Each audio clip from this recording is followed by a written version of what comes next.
Welcome everyone, Christine here with a discussion about Aranessa Saltspite, the best legendary lord of the Vampire Coast, at least from my perspective. A perspective that quite a lot of people disagree with, but I am going to lay it all down in this particular video and just explain why I do view things in this manner. So, what makes Aranessa so very strong? Well, she does have a faction effect that gives her 20% income from sacking settlements. Now, the Vampire Coast does rely quite a lot in terms of their economy on sacking settlements to get by. That's because their economy isn't really that great. I mean, ports can generate a decent amount of income, but land settlements will not. So your base economic structure, the slave pits only generate 100 income and going up to 200. That isn't great. Provincial capitals can generate more through the plunder pile that goes all the way to tier 5, but even then it is a pretty pathetic amount of income. Though getting a lot of provincial capitals combined with the curse of the bountiful treasure can give you quite a bit of money. So having that 20% income from sacking settlements is pretty substantial. But plenty of people will argue that Aranessa is the worst legendary lord of the Vampire Coast because her skill line really isn't that special, and she isn't the best in combat. In fact, she might be considered the worst in combat. That may very well be true. Like, if we're looking at her special skill line, she doesn't really have anything special. Certainly not comparable to the benefits like someone like Noctilus or Sinostra can get as a lord. However, while her lord effects may not be, or her special skill line may not be as good as the skill line of the other legendary lords, she does have two significant advantages in her faction if you decide to play it. And it has to tie to the unit roster of the Vampire Coast. See, the Vampire Coast unit roster is pretty awful. The artillery is good, like the mortars and carronades can do a lot of damage in field battles, assuming the mortars can actually land. And of course you have Queen Bess as well, being able to do quite a bit of damage. Some of the monsters are pretty decent, though Necrofex Colossi are honestly quite overrated for a tier 5 unit.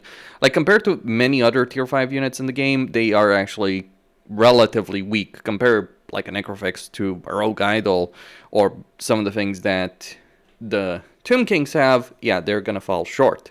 There are, however, some decent units like the Rotting Prometheans as an example, but overall, like, the roster is pretty weak. In particular, the infantry and missile infantry is pretty pathetic. These are units with weak stats, low armor, low leadership that are undead. So they won't even have the courtesy of fleeing the battle when they do inevitably break, and they will break. Instead, they will crumble into the dust, so you will lose them. You might be able to recover them, you are still an undead faction, but you will certainly lose a significant number of these units, and certainly a lot of models in each and every single battle.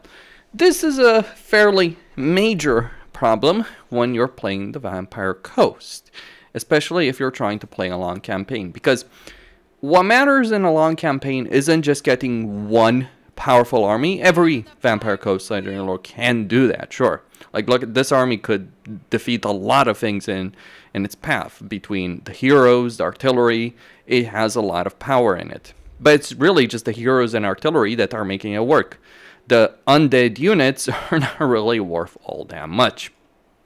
However, Aranessa's advantages, two big advantages, are the unique units that only she can recruit in her campaign. Now, the first units are at tier 1. You're talking about the Sartosa Free Company and the Sartosa Militia. Now, the thing about the Sartosa Free Company, the militia in itself, I would not necessarily bother with, but I would certainly go with the Free Company. The benefit of the Free Company is, if we look at the units themselves here, and you can recruit them in every single army, though Aranessa gets pretty substantial buffs to these units. They have Vanguard deployment, they have decent leadership, they have decent melee stats, and better armor than most of your roster as the Vampire Coast. These are basically like Hobgoblin Cutthroats for the Chaos Dwarfs. While certainly they won't scale very well in an endgame situation, they will handle themselves pretty effectively in the early game. They'll do better in Out-Resolve, they'll do better in battle, and if they do break, they won't just crumble into dust, they will flee the battlefield. And that is actually an important benefit that these units do have. But that's just a tier 1 unit. Crucially, it is a tier 1 unit you can recruit from any port. You don't need a barracks or anything like that for them, you just need a port. This saves up on having to build recruitment structures in any settlements. The Vampire Coast are one of the only factions, in fact, the only faction I think, that can not recruit any unit from its main settlement structures. So you do need structures to recruit any kind of basic unit as the Vampire Coast.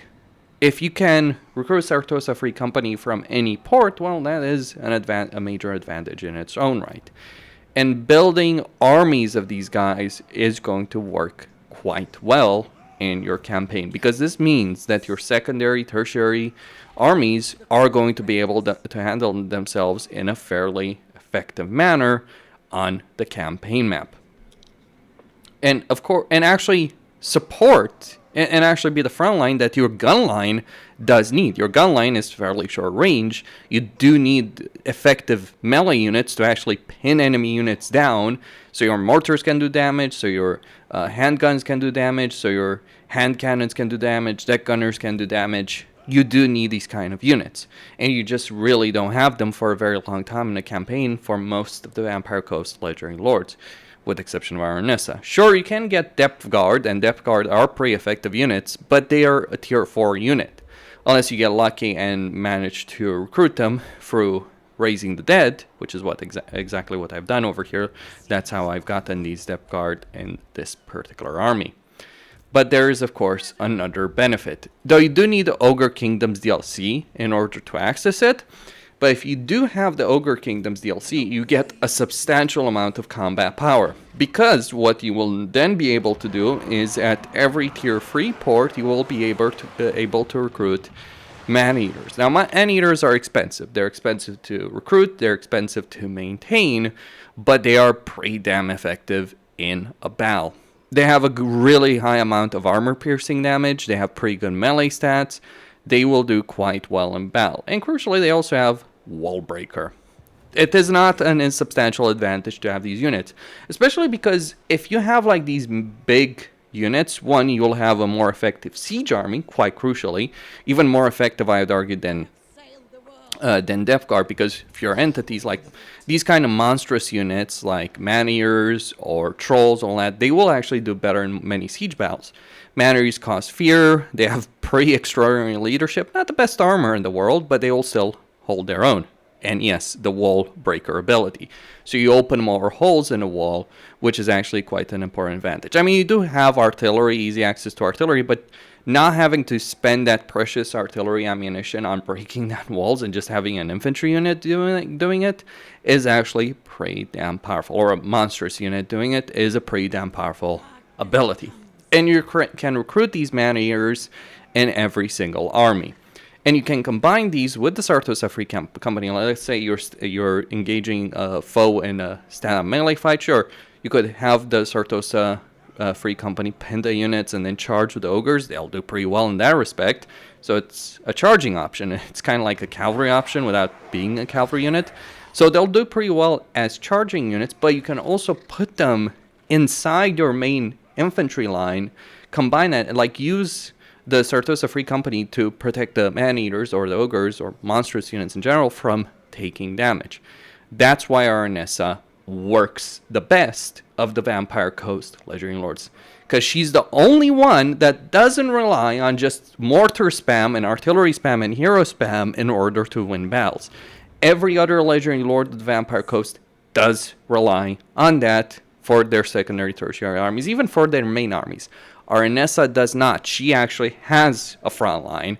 She has charging units. She has a pretty good unit roster, all things considered. I mean, she's still a legendary lord for the Vampire Coast, so the Vampire Coast is still one of the worst races in the game, but Aranessa is the best by far for them, from my perspective, because of these reasons. She'll do better in Outresolve, she'll do better in Sieges, she'll do better in field battles, she'll do better in virtually every scenario you'll encounter on the campaign map. And it's not a case like, oh, her main army will do better. No, her armies in general will do better on the campaign map than the opposition will. Like, if I take these armies and throw them against Noctilus, Silustra, and Luthor, like actually Aranessa just finished beating the crap out of Luthor. He's still alive because I created some Pyre Coves over here. But if I take these armies against the other RatEmperor Coast Legendary Lords, the army she has may be weaker, because she might be weaker as a Legendary Lord, but the other armies will be substantially stronger. And you know what? If I make a man-eater doomstack, if you will, then I will certainly sweep aside any kind of opposition that those guys might provide. That is why Aranessa is much better than her fellow Vampire Coast Legendary Lords. Costinier signing out. Don't forget to subscribe, like, and enable notifications.